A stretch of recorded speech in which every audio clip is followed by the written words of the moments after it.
On today's show, 3 questions. Number 1, does the narrative match reality? Number 2, is a $500,000 income middle class? And number 3, how is your life more complicated as a dentist? Consult an advisor or conduct your own due diligence when making financial decisions. General principles discussed during this program do not constitute personal advice. This program is furnished by Dentist Advisors, a registered investment advisor.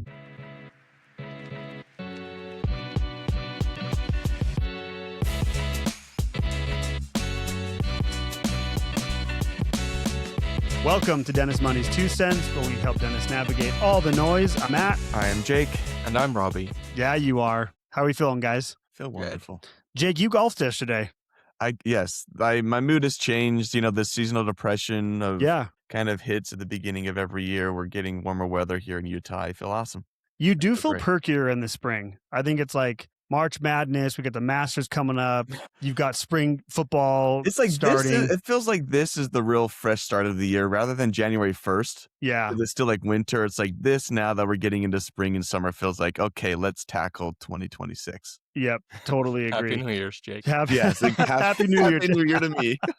Well, wait. When's the Chinese New Year? Because you're more following the Chinese New Year thing, where a little that bit doesn't later. happen I until think that's- February-ish. It happened in February, yeah. Yeah. So Yeah. still later in the Beginning of year. So February, yeah. this is the Jake New Year. I follow the seasons, not the calendar year. I'm a season guy. There you go. All right. There you go. Well, it is nice. We have incredible weather here. We skipped winter basically in Utah. We're kind of skipping spring. It feels like we're like at 85 degrees every day. Yeah. So, but it is nice. And how's everyone's brackets doing? Oh. Haven't I checked. think fine because the bracket's been pretty chalky, right? Yeah, This it March kinda Madness feels like had that. a lot of upsets, so I think everyone's doing okay. Yeah. Rabih, have you even looked at yours? Yeah, of course I did. I like the numbers. He's like, I'm optimizing everything. Yes, I figured Yeah. it out. No, not bad. I still need to beat Will somehow. He's dominating. So Is he we need to get dominating right him- now? We need to get him on 2 cents just to make a case. Like, how did he get the We insider can't have info? Will win. Yeah, I know. Well, we did have the ladies dominate our fantasy football league, so we got to change it up a little bit. So, well, let's jump in. Rabih, tell us how the narrative, or is the narrative matching reality? How do you guys feel? Before I give you the numbers, remember a couple of months ago, we kept saying, well, the narrative doesn't match reality because the economy was doing well, but everyone was complaining about inflation. Yeah, Now that we're in a war and stock market is down, feels like things what's are the vibe? aligning more. I mean, we were from what I've kind of gathered in our conversations and things that I read that even prior to the war, there was a softening in the economy, in the job market, nothing drastic, but softening for sure. Started to feel like the Fed was starting to signal, more of an accommodative type approach, kind of anticipating some issues. I think that was already kind of matching. And then obviously in our conversations, you highlighted so well for me, kind of the K-shape economy that we have of like, yeah, there's people doing well, but it's only the top quartile. The rest of everyone else is struggling. So from my perspective, I think the narrative, and then obviously the war, I think the narrative is starting to like align more with reality. But I want to hear what Jake has to say. Are we surprised the markets aren't down more, Rabih, or do you think we're getting there? We're getting there. It seems like the administration has been doing a lot of preemptive communication to allow market participants to anticipate it and to kind of hedge. Like, interestingly enough, a bunch of these indices have, as of today, the screenshots I have for you guys as of yesterday, but as of today, have entered correction territory. Like, NASDAQ is in correction territory, like down 10% from the high. The Dow Jones is in correction territory, down 10% from the high. S&P 500 is in like the negative 8%, almost getting there. But usually when stuff happen like this on the course of month, you would expect people to be panicking a little bit more. There is uncertainty and that ill feeling because of just the fact that there's an actual war happening out there, but it's not a market panic in the traditional sense. Yeah, go ahead. It feels like, Rabih, with the war itself, I'm not saying this is accurate, but it feels like to me that people are kind of like, yeah, it's a war, but it's going to end soon. Like, it's almost over. It's going to be over soon. Like, we're just waiting for it to end. I was going to say, if we look back almost till exactly this time last year when we had the whole tariff scare, I feel like I was getting a lot more worries and a lot more client questions. Way more. I'm not really getting anything this year, like so far. Maybe it's because it's been a slower decline. The tariff was a huge sell-off over a couple of days. We've kind of been steady decline, right, the past couple of weeks here. To your point, Jake, Curious. it was almost this time last year. It was early April. I remember because the low was April 8th, my mom's birthday. Mhm. And we talked about this, and you and I made the prediction. I don't know if we're ready for the prediction time yet, but it's getting close. It's March Madness is a prediction season. I don't know. Maybe it's time. Maybe it's time. I'm going to leave that up to you, Jake. I don't know if you have a vibe yet on the market I of what you don't feel like. Again, I'm getting questions about this. I've talking to Rabih about this too. I'm pretty perplexed about where the rest of the year is going to go. I usually have a lean of I think we're going to end up or I think we're going to end down. I'm pretty stumped, honestly. I don't even think I have any sort of lean. I'm lost a bit. I think we're going to end mildly negative this year. Could be. Do you Yeah. guys remember 2025? We were talking, well, we had 3 good years, 2023, 2024. Are we going to have a good 2025? And we did have a good 2025. Are we going to do 4 in a row? Maybe. Who knows? But is that too obvious just to say we had 3 good years, then we're going to have a down year? Feels pretty on the nose, but maybe that's what's going to happen. I mean, corrections happen whatever on average every 3 to 5 years. So I think market's down at 1 out of every 4 years. So we would be due in this, it's easy math sense, but that feels a bit too clean. And yeah. I don't know. It does. Really, Jake's feeling of being perplexed and not being 100% sure on how like the year would go is very in line with the data that we've been getting. And actually, Jake, I think part of the reason why we're not getting that panic like we did last year is because of this preemptive communication. And if you notice it from like insurance markets, yes, the insurance on oil is all over the place because oil has gotten to 110. But if you look insurance on stocks measured through the VIX, it hasn't gone above 30, whereas last year that was 60, which is twice the magnitude of the amount of hedging that people would be doing. So there are the stocks are across the board down. There hasn't been like a place to hide in March as a sense. If you're looking at the US is down around 7%. Emerging markets are down around 12%. Developed markets are down 10%. From their highs. Gold is down 20%. Silver is down like 40%. Bitcoin is down like another 40%. There hasn't been a place to be.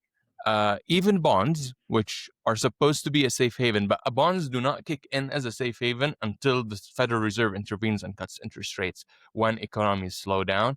Bonds are down like 4%. The only thing where you could have like been safe, but this is always also normal volatility, so there's no need to go and try to find a corner to hide, has been energy stocks. Like if you're invested in energy stocks or you're invested in defense stocks, those have kind of preserved their value or a little bit went up. Actually, for the year to date, the energy sector is up like 38%. And then you've got the usual defensive stocks, which tells you that this is a downturn. This is an indicator that the economy is slowing down.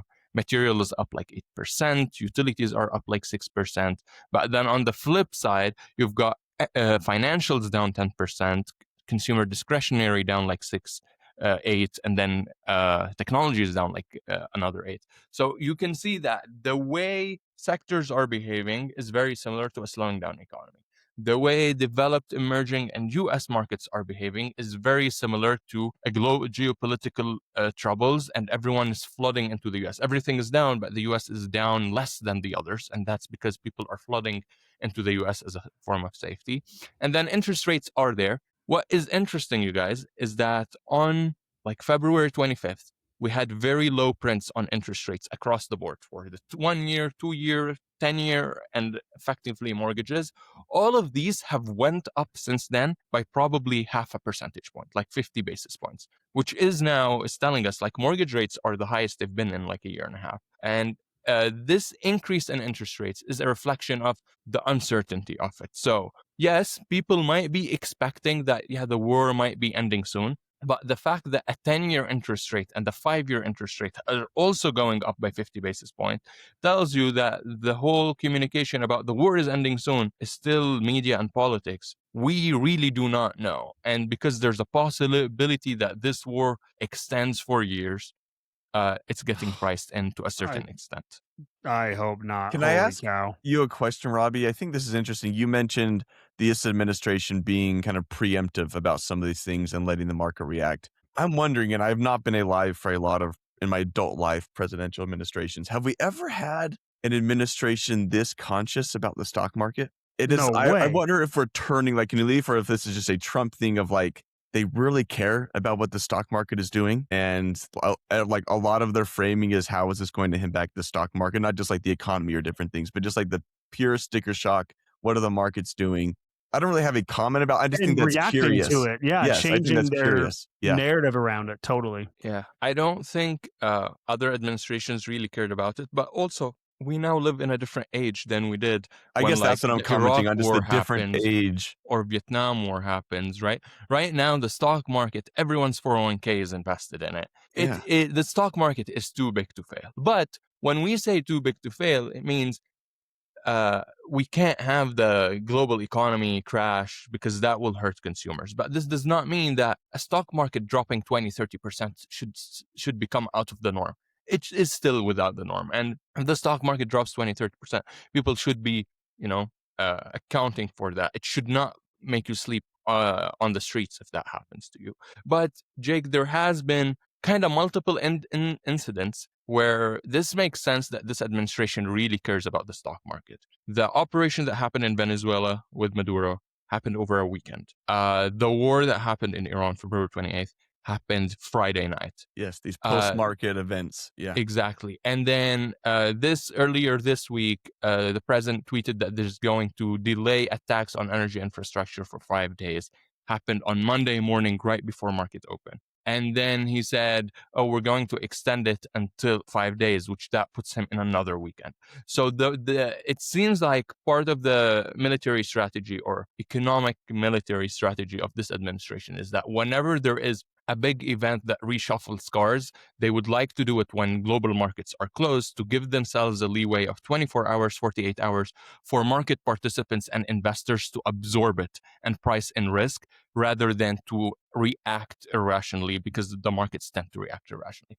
Is it part of their strategy? Absolutely, yes. But at the end of the day, will it matter that you're winning the war or just making sure the S&P 500 doesn't go? Well, that's what I'm kind of getting to. Are we just in this new age now where we're just becoming more and more capitalistic, where really money is our end all be all, our pocketbooks are what we're still like our baseline, what we're looking out for? I just think it's like the Kalshiification, all of these prediction markets. Yeah. Like we're just becoming more and more like our own personal money and like our pocketbooks and our investments in the market are kind of coming first before many other things. I don't know if that's what we have turned into, but we can't deny that this word has a big faction of it that is economic. It turned from let's make the regime fall, kill all these leaders in Iran, to right now, let's figure out how we're going to negotiate our way into lower oil prices.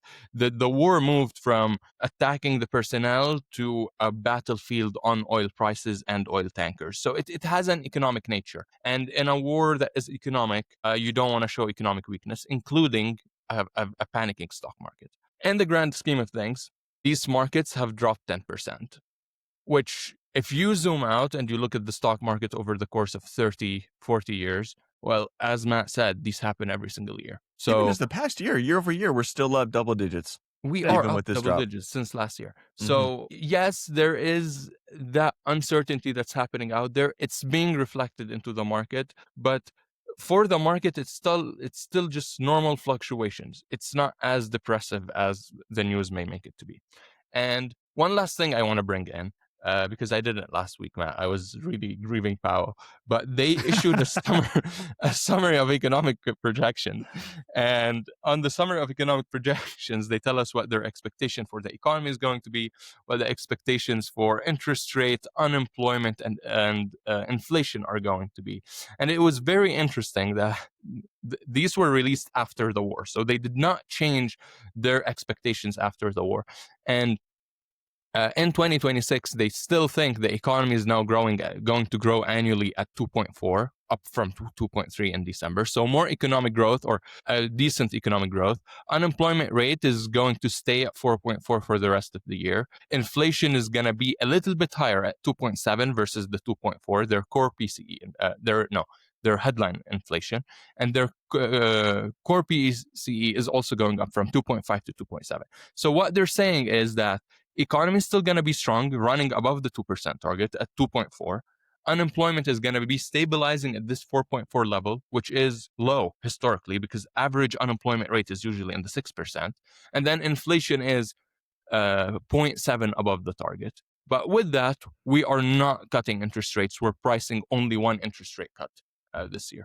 Market predictions for interest rates is that there's not going to be any cuts at all. On the contrary, now with the swing up with those federal fund with the 10-year interest rate, etc., the market is kind of pricing a quarter of a rate hike. If you want to get into the nitty-gritty details, we'll see what happens. Warsh is going to come into the office. Economy is definitely slowing down. We're seeing it in credit spreads. There are a lot of credit cards are going into early, mid, and late delinquency. We're seeing a lot of delays on auto loans, on student loans. Credit is getting crunched, which means it's a very early and very accurate indicator for a slowing economy. The stock market is behaving as if we are in a slowing phases of the business cycle. You've got defensive sectors like utilities and material outperforming sensitive sectors like tech. And, there is an oil shock out there, which has its repercussions. What will the new Federal Reserve do? It would be very interesting because that problem of trying to balance between a slowing economy but inflation going off ramps is still there and now is coming back in a stronger version. So how will that new Fed deal with it is going to dictate how the rest of 2026 ends up being and whether it's going to be an up year or down year for stocks. Well, and what you're highlighting, Rabih, too, is kind of the recipe for what we'd call like normal recessionary environment and bear market, in the sense of we've been highlighting a weakening fundamental economy for the last several months, like up and down, but like a trend downward in all these key areas. And then a lot of times when you've got kind of a more sensitive economy, it's like getting a little bit weaker. It takes an outside shock to kind of push it over the edge. So it's not like it's that crazy to say like, yeah, we're very likely, or to say that we'd go into a recession because of this. I think a lot of people will say, oh, it was because of the war. It's like, well, no, I think it all kind of was connected and everything leading up to that. But the other thing we want to highlight here is if in fact we do head in that direction and we hit a bear market this year and we have a recession, it is worth reminding people, because I think we still have this like PTSD from 08, 09. It doesn't, like, recessions are normal and it doesn't immediately equate to an 08, 09 situation. I think now people think like recession and they think of that. I'm not saying real lives aren't affected. Of course they are. And of course it's something to be thinking about, but it doesn't mean that it's like this massive life-changing thing like 08, 09. I might sound bipolar, but it should be when you hear the word recession, it's like, oh, great time to buy. Should be like, I know I've been pessimistic the whole conversation, but like when you hear the word recession, we got to get you like Jake, like, come on, thinking about this could help. It's just like, right, the economy taking your breath, where we complain about both things, right? Like the past 3 years, we complained about, oh, prices are just going up, house prices are going up, things are great, and now inflation and everything is too expensive. But then if we get a recession and maybe some prices stall out and maybe houses become more affordable, we complain about that too, right? Where it's like, oh, there's a recession. Like these are just the normal ups and downs of a market. And yeah, I think there are this is a tough thing to say. I think there are some positives that can come out of recessions. There are. Which again, I know recessions impact people, and really the lost jobs are really what starts this trend. I'm wondering, like, when are people going to stop golfing? I went out yesterday. It's still impossible to find a tee time. Jake, when are they going to stop golfing? When are you going to stop golfing? Well, that's my thing. Is like, are we like? I'm still like going to the movies and just living my life. It's like people are still buying and doing all this stuff still. Yeah. Gas prices go up. People are still paying it and just doing it. It's true. Gas prices are up and people complain about it, but you're going to keep buying. Rabih, sorry, did you have something else to add there? No. All good. No. Yeah. Jake, to your point, I think there are good things. Objectively, we can look at this in the history of the economy, that recessions are a feature, not a bug. They are required. They are required for progress. And if we do, in fact, have a bear market and prices are down, is harder or easier said than done. But shifting your mindset, if you are a net saver, most people listening to this show are net savers and investors in the younger end of their career, mid-career. Shift your mindset a little bit of like, this is an opportunity. Yeah. This is an opportunity to buy prices, buy things lower. So, all right, did we do a good job navigating that noise? Probably. Yeah. Okay. If you want more of it, you should come to the Dennis Money Summit and listen to Cash GPT talk in Midway, Utah about all this stuff. Just saying. Yes, sir. You should check it out. Jake, let's talk about middle income, or is 500,000 considered middle class? Because I say No. yes. I say yes. Okay, this is good. So this barely is above the poverty line. Just this barely. is coming from a story from the New York Times this past week of a family of 3 that lives in the Upper West Side of New York. I'm not a huge New York geographic person, but Upper West Side I think is pretty nice area of New York. This couple makes $500,000 gross income combined. They have 1 child and a dog. What And kind of they, dog? A doodle? I don't even, some Probably a small one, doodle. of course. It's got to be a doodle. Tiny, yeah.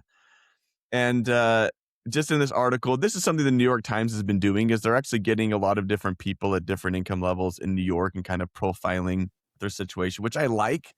And so this article had a lot of outrage to it, right? Where they make $500,000 and this couple is saying we feel middle class, right? We don't feel special. We don't feel like we make a lot of money. This relates so well to the next topic, by the way. I love this. Yeah, this feels really so normal good for the people that we are living with. And obviously that just caused a lot of outrage for the whole internet. It's like, oh my gosh, $500,000. Are you kidding me? You guys are rich. You know, that whole situation that we get into there.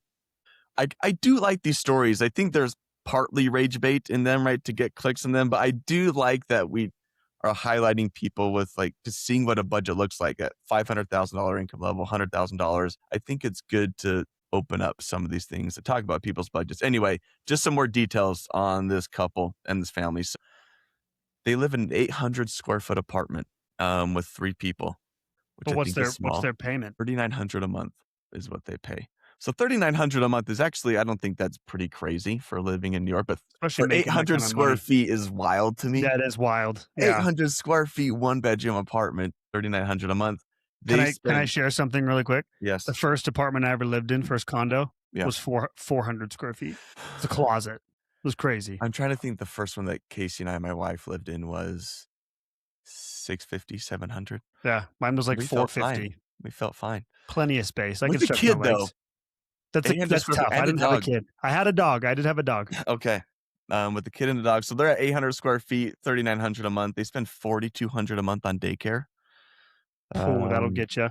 So let me just break down this. I want to hear you guys' thoughts on this, of why they're probably feeling middle class and how we can probably dissect that and tear that apart a little bit. Yeah. Well, $500,000 after taxes, you're sitting at $350, right? About $150 off the top is going towards taxes, right? And let's highlight that New York is the most expensive city in the country from a Yes. tax perspective. They are the only city in the country that you have federal, state, and city tax. Yeah, So it if you is do high. state and local taxes, they're about 10% combined with those Yeah. two, right? Extra. People in California are like, hold my beer. But Yes, they're the same just there. saying. So let's lop 150 off there, 500 down to $350,000. If we say, okay, rent and daycare is taking up another $100,000 right there, right? So now we're down to $250,000. They say in this article that they try to save $10,000 a month, which is fantastic. Okay. That's still really So good. wait a second. Yeah. That right there puts you like, This is the big thing. So that's a 25% savings rate, where we talk about savings rate a lot. 10 grand a month at their income level is a very healthy, awesome amount that Yeah. they're putting away. 120K a Robbie. year, you're becoming a millionaire in mad. like 8 years. Yes. So let's get back to that. But so there's the 10,000 a month they're saving, and then that leaves about 120 left over for like spending. So about 10 grand a month spending, right? Just on other things. I rather than- share the outrage of the internet. Right So now. yes, these people are, again, so they're saving 10 grand a month. I think the median, it shows here, the median income in New York is about $80,000 a year. So they are saving more money than the median person is making in New Yeah. York City each Yeah. month. They're also spending about 10 to 11 grand a month outside of rent and daycare on just miscellaneous stuff. They showed here they spend like 400 a month on their dog stuff. Freaking doodles. Doodles will get you. $700 a month on kids' toys and games, which I don't know how that goes there. Whoa. $700 a month? On toys and games is what it said in the article. Whatever that PS5 means. is reusable. Yeah. Just in case they don't I know. know. Once you buy the Switch, like what else do you know what I mean? You know, Coming from a father who is actively trying to get rid of toys in my house because they keep building up, that's a nightmare. coming from a father who doesn't believe in holidays or birthdays or toys or games. I that am is anti-toy. We can get into that. I am generally anti-toy. So $700 a month on toys is a nightmare. That's my We have to do an nightmare. episode just on parenting with you, me, and Will, Jake, It would be so fun. and Taylor. Here's the bottom line, right? Which I think people can probably tell that I'm getting to here is these people are definitely not middle class. right? Not I even think close. Upper West Side, this 500,000 of income puts you about the top 2% of income earners in America, that $500,000 household income.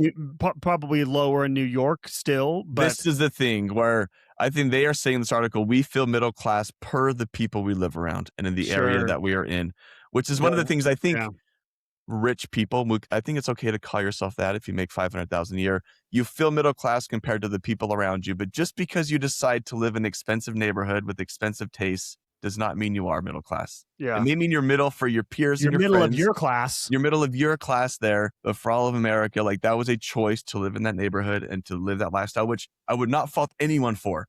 Again, the reason to make money is to spend it and live a good lifestyle. Like, good for you for doing that. You are not a bad person at all by Yeah. making a lot of money. Make as much as you want. But yeah, it's a bit out of touch. And that's why I think so. $500,000 is objectively not middle class. You are doing really well. But this is where the whole we talk about a lot with personal finance. It is so subjective. And it is so relative to the people we live around and like the 10 people we surround ourselves with. That's what's fascinating about this is you can make 500,000, which a lot of people would aspire to, and still feel like, yeah, I'm not doing as well simply due to your friends. Yeah. Thoughts on that, guys? So interesting. Yeah.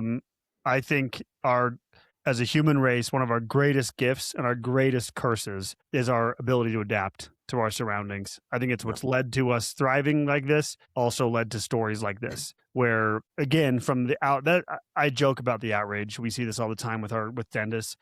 Feeling like if from the outside looking in, you look at that, you're like, how could you be so out of touch? Yeah. Like you sound so ridiculous when you say you're middle class. But then you do start to understand it. They've adapted to their surroundings, they've adapted to their income and their reference group. To their reference group that they're comparing themselves to, they probably do feel middle class or they feel average to their peers. So I equally don't fault them, while I'm also like, you guys need to go touch some grass and maybe get some perspective. Yeah.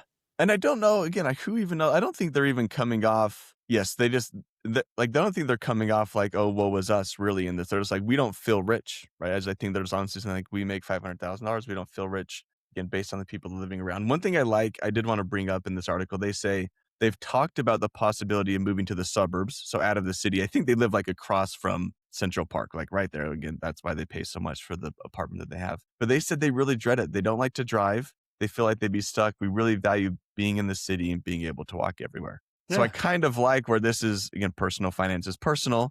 They're making that decision to live in the city. That works for them. I think they're kind of accepting, like, we need to make $500,000 to live in this area is kind of middle class for this area. It's just what we have to do. Yeah. I think middle class is probably a triggering buzzword for a lot of people. That's maybe where people get outraged by this, by what middle class actually, because middle class has a definable metric behind it.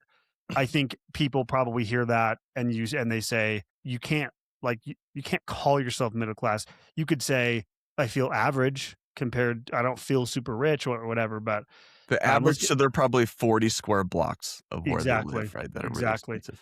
Let's get Rabih in here. Well, I feel like if they weren't saving 120K a year, incredible, I would be like, this is winning them some points with me. The fact that they're able to save 10K a month is allowing me to say, okay, we do not fault you for you feeling middle class. But if they were spending all their money, all 500K, and not saving anything, then they're saying, oh, I feel middle class, I'd be telling you, this whole middle class is just an illusion. It's a facade for you just comparing yourself to the Joneses.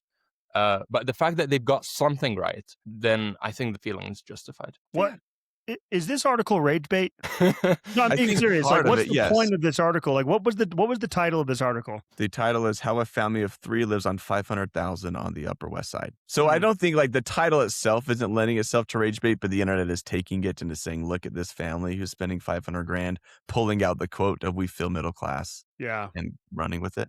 They've been doing this again. I think why it's not as rage baity is because they've been doing this at different income levels for people in New York, kind of doing a snapshot of people's lives. But this one, obviously, I think caught the headlines, and I found out about it through social media and things like that. Yeah, it's kind of interesting. Yeah, I'm with you, Rabih. I mean, I thought you were going to go the other way, Jake. I thought you were going to go the route of you were going to break down their expenses, and they weren't saving anything. They were spending everything. They spend, $100 grand a year on travel, and they were going to still call themselves middle class. But I agree. I think they do get some points for that. I think this is pertinent to dentists, because I do think we talk to a lot of dentists who have similar feelings. And that income range, we have a lot of clients in similar Tons. household income range. Our Yep. average client is making like 550 a year. So Mhm. I think there's a lot of dentists who feel this, who they're like, and maybe it's just a testament to, like, I thought it'd be different. Like, I I thought think my that's a life would be great different. I point. thought I would have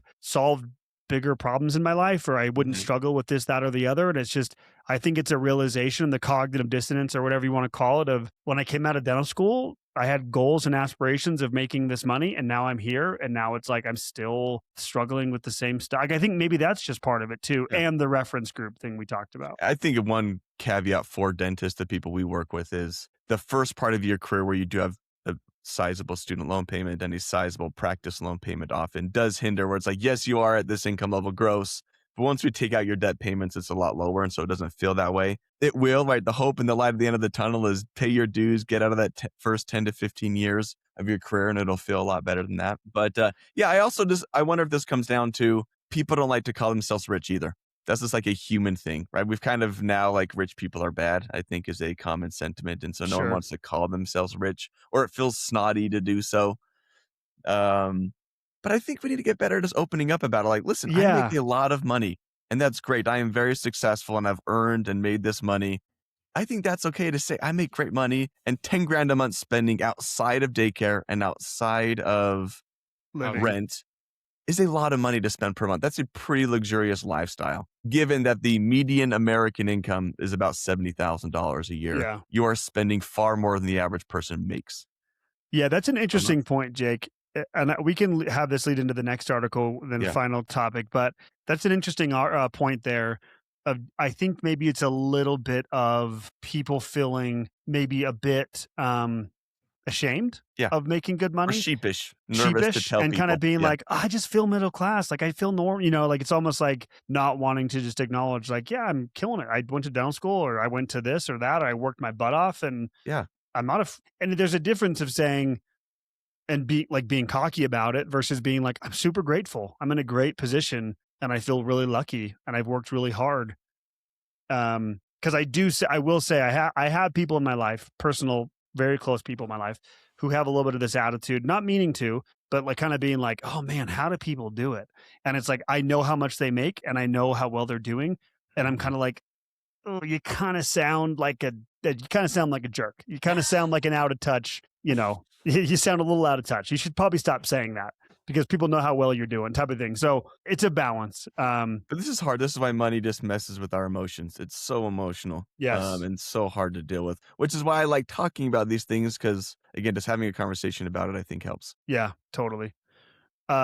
Let's lead this into the next topic, the final topic, because it actually is kind of like perfectly blended. There's another article. It's funny. I'd read it, and I had a client send it to me right as I was reading it, or right after, a Wall Street Journal. So we're going New York Times, we're going Wall Street Journal. Just we're going to bring all the publications in. So the title of this, and the question we're asking is, how is your life more complicated as a dentist? So the title of this is The Complicated Financial Lives of Dentists, the Millionaires Next Door.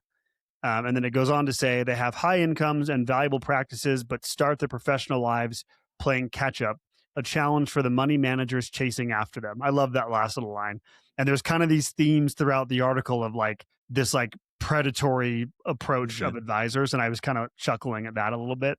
Yeah. But essentially, this article talks about how dentists fall under this category of kind of these what they'll call moderate millionaires. I do think this is so fascinating. They say dentists are emblematic of the moderate or mid-tier millionaire. And here it is, guys. What is a moderate or mid-tier millionaire? U.S. individuals with 1 million to 30 million in investable assets. That group of people's wealth has risen 52% from 20 trillion between 2018 and 2024. So the first thing I'll point out is, Jake, you said it before we went on, but that's a pretty wide range. Huge. To say a moderate millionaire is anywhere from 1 million to 30 million. That's Incredibly different people Yeah. millionaire, like person with $1 million and someone with $30 million. Yeah, exactly. It's so much different. Mhm. But so there are kind of some key points I wanted to pull out of this article. So again, it was funny, the underlying theme of kind of taking jabs at like predatory advisors going I'm after okay with it. dentists. Yeah. But um, there was an exact quote from the chief investment officer of Mercer Advisors. He says, "There's a bit of a misnomer that, oh, you're a dentist, you must be doing exceptionally well." And I think that kind of summarizes what they're talking about in this article and the work that we see, right? The work that we do with dentists is that dentists they make a ton of money on average compared to the typical American, as they should. But I think people immediately equate that with like, oh, you're killing it. Like you're a dentist. And I've heard this from clients. Like people just assume we're doing great. Yeah, we have a good income, but that doesn't immediately mean we've got like more flexibility or more anything than anyone else. So that was the first point I wanted to highlight is it talks about why, and it's funny, Jake, it talks about like why do dentists still feel broke or they still feel middle class, even though they're making multiple six figures plus of income. So that was kind of a theme there that I thought was interesting. And we know, and anyone listening to this knows, there's a reason for that. You've got high debt loads coming out of school. You feel delayed because you've been going to school a lot longer than everyone else. You're coming out of school, adding more debt to the balance sheet just to get started. And so that's a huge theme here is that people just think income solves all your problems, when in reality, as we know, it's having proper structure, sequencing of how you make decisions, investing. So I'm going to stop there for a second, guys. Just get your initial thoughts on this. Yeah, I mean, this goes in line with, I mentioned this a little bit before. I think one of the big ones for dentists in particular is the debt load is different than the average Americans. It just is. Student loans are a big deal, and we can do a whole topic on student loans of like the IDR plans and things messed up there. But most of the time, you're going to have a few $1,000s a month going to student loans for at least the first 10 to 15 years of your career. You're also going to have, if you go the practice ownership route, you're going to have a pretty sizable practice loan payment more often than not. Maybe you're going to have a practice building loan that you have is there. Maybe you have, your house with the mortgage and some cars and things. And just as you're expanding, like that debt load for the first part of your career is what causes a lot of my clients to feel like, man, I'm making great income, but I'm not seeing all of it. And the truth is you're not, because I think for a lot of early career dentists, early to mid career, it is not uncommon to have half of your income go towards taxes and debt payments, 50% at least, Yep. right? It's just gone. So you make 500,000, it's like 250 is taxes and debt payments, right off the bat there. And that makes things like, and that's just a reality that you have to deal with. It's a bit of paying your dues. The nice thing that I like to tell people is there is light at the end of the tunnel. Let's pay these off. Let's get to the back half of your career and you'll start seeing all that income and things like that the dentists you grew up watching had. It just kind of takes some time to get to that point. But yeah, there's a lot of things that complicated, and then reinvesting back in your practice and expenses, and depending on where you live, like being a dentist is complicated. I think we agree with that statement. They have a complicated financial situation, which Absolutely. is why we chose to go this path with our firm. There's a lot of moving parts for sure. Yeah. Yeah. Robbie. Yeah, no, I agree with you guys discussing it as a two regime, two state, environment. There is the regime or the state where you're trying to play that catch up, where all your money is going into taxes and student loans. And there's that other regime where you are now in a position where every single hour you put into work contributes to your net worth increasing. There's a direct correlation between them. And I think that two state or two regime situation is just the fact of the matter. That is how it's set up. This is because you have to go to school to put on debt, and you have to take on more debt to come up with a practice to build your practice up. Right there, it's just systematic. This is how the environment is. So that's out of dentist control. Right. This is not what will determine whether a dentist is crushing it or not. I think what matters here is that dentist, how fast is it going to be for them to move from that first regime to the second regime? The speed at which they move from the catching up regime to the accumulation or growth regime really depends on how good they're going to be in, figuring out their financial situation.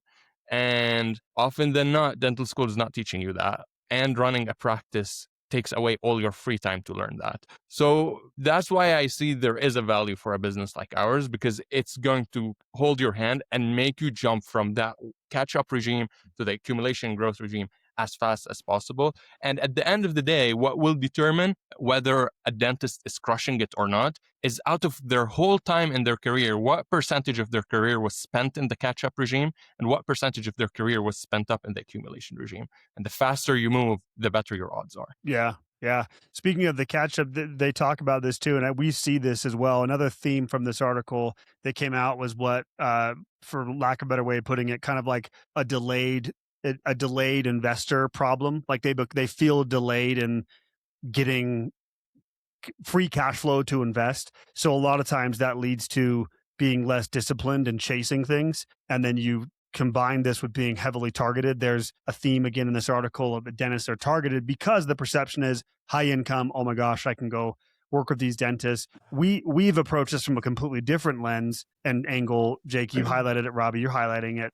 Of just, we are dental specific because we understand how complex a dentist life really is and how much value we feel like we can add to that. It allows us to solve more complicated problems, we feel like, and add more value. But I think there's a lot of product type people out there that are, selling products that are like, I'm going after dentists because they, again, we perceive them to make a lot of money. But you combine these two things of this dentist feel delayed. They highlight in this article a couple of different examples of, and we see this, Jake, you and I, we see this, Rabih, we see this all the time, of dentists chasing after fancy, what seemingly feels sophisticated, trying to quote unquote catch up aggressively. To your point, Rabih, trying to catch up with their peers, or feeling like they're not squandering this income, like they've got to build all this wealth. I think there's a huge problem here for being a delayed investor. I want to speak to that just really quickly. For any dentist listening, please just understand this. Your savings is so much more important than your investment return. Like, so much more important. Okay. Yeah. Just how much you can actually save and put away trumps your actual investment return by magnitudes. It really is the whole thing there. So please don't go after an investment thinking like, oh yeah, I need, like, because I'm starting late, I need to get 30% annual returns and I'm chasing that thing. It's going to end up in disaster. Please just figure out, how can I put away more? How can I save more money? It's the whole thing. Well, we've talked about this, right, Jake? The irony of chasing is that you're chasing something with the intent of speeding up the process, and almost always it leads to slowing it down. Yeah, it's like when you're in traffic, you know how like you're in wall-to-wall traffic and you're trying to switch lanes. You're and weaving back and forth. You're weaving back, and then you look back at your first lane and like that car you were behind is now way in front of you because they just stayed in their lane. Yep. That's kind of what it is. It's so true. Yeah. It's so true. So simultaneously, we understand it while also trying to help dentists realize like, hey, this should take a long time. And by chasing and trying to accelerate your process, you're probably going to end up slowing yourself down. Rabih, anything you want to add to that before I get to the final point here? What I would say is because dentists finish that catch-up phase later in their career, like probably at mid-30s, would we say, is when they can heavily start focusing on funding investment portfolios, etc. Well, this is a much shorter investment horizon than someone who's investing at the beginning of their first paycheck in their early 20s, right? And compounding really works when you have so many years. And because dentists don't have that many years to invest compared to, an average saver, saving is more important than your investment return, as Jake has mentioned. And that's why you have to double down on delaying that gratification even longer and saving even more. Just say this dawned on me too, like becoming a dentist really is not like a get rich quick profession. No. Like if you wanted to do that, become a tech founder and try and have a massive exit in your early 30s is probably what you want to do. If you're becoming a dentist or really any medical professional, like you're because you're delaying it so much, like, again, if you're not starting till mid or later 30s, you got to be in it for a while. Like that's just kind of the deal of being a dentist. I'm glad you brought that up, Jake. It's an interesting point because you're totally right. And although there are distinct differences between the advisor world and dental world, like advisors don't become advisors with tons or requiring tons of debt, but it's kind of a similar thing where I would tell most advisors, like, if you're doing this right, this is not a get rich quick thing either. Yeah. You should have different reasons for doing something like this, like being an advisor or being a dentist, and knowing that it's going to take a ton of time. It's a slow process to build wealth in these professions. So that's a really good point. because I think the dentists, and you always can tell, by the way, you can always tell the dentists who have that realization, who are like, I thought dentistry was going to lead to a lot more wealth quicker than I thought. And so now I'm going to go try to start this other like tech firm in dentistry. Yeah. You always know. And to the be clear, ones. again, we love dentistry, and it will lead to a lot of wealth if you do it right. It will. Absolutely will. It's just It's give us some incredible. time to breathe. Yeah, give us Yes. some time to breathe. Yeah, so true. Yeah, patience is key. The last point of this article I wanted to pull out, the other theme, which I thought was interesting, is that because of this complexity they have and because of the misunderstanding, I think a lot of times from both advisors who are, as they say, prowling on dentists, and then dentists themselves, misunderstanding what the advisor space actually, the value it actually adds, talks about how a lot of dentists, a pretty large percentage, don't use advisors of any kind. And it said specifically in the article, I'm not even talking financial advisors, it said over 18%, almost 20% of dentists out there, 1 in 5, don't use an advisor of any kind, including a CPA. So CPA, or anything consultant, financial advisor. That was shocking to me. I was pretty shocked by that. Was that high for you when you guys heard that? Yeah. I was pretty surprised by that. It talks about how they, maybe overconfidence leads to this. They're feeling kind of paralysis by analysis, or maybe it's just distrust. But it's funny how most of the article talked about, they profiled one particular dentist. He's well known in dentistry. You can go read the article. It was all through the lens of investing. Like the entire article was like, they don't use advisors because they don't need help with investing. And that to me was a little disappointing because of the way we view this as the value and role of what a true advisor should do. And so again, the key here just being, if you're only looking at an advisor's role, and I'm saying any type of advisor in your life as helping me with investing, yeah, there's a fundamental misunderstanding there.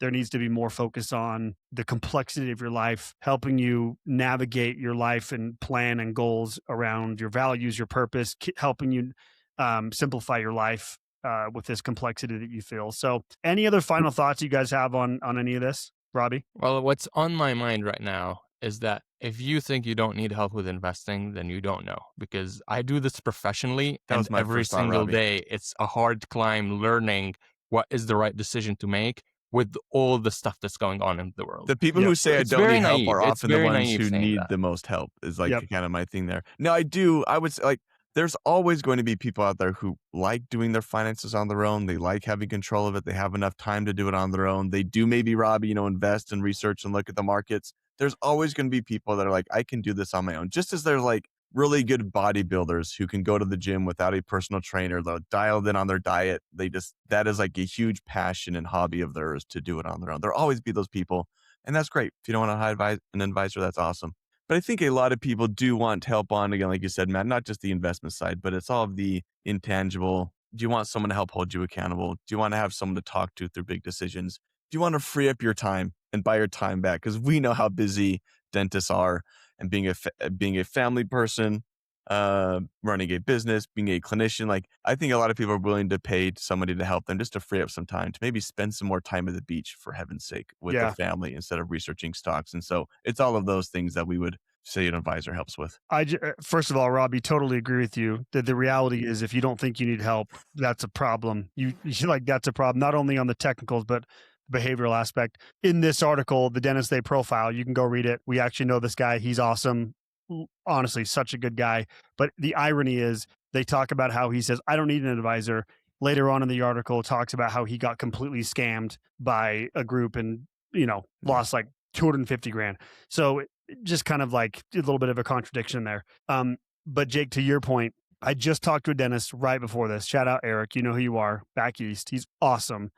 And he was talking about, he's coming on board with us, and he was talking about the underrated aspect of an advisor and why he's engaged us. He said exactly what you were just saying, Jake. He was saying, I need someone in my life, a team in my life, that I can talk to these things about, that is separated from my personal emotions and feelings and family.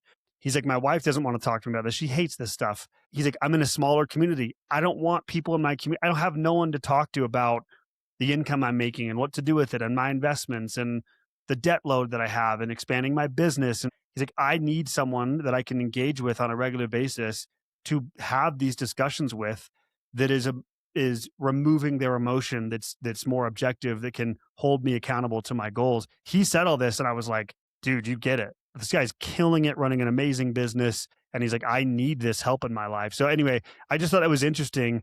He's been doing a do-it-yourself investor approach forever.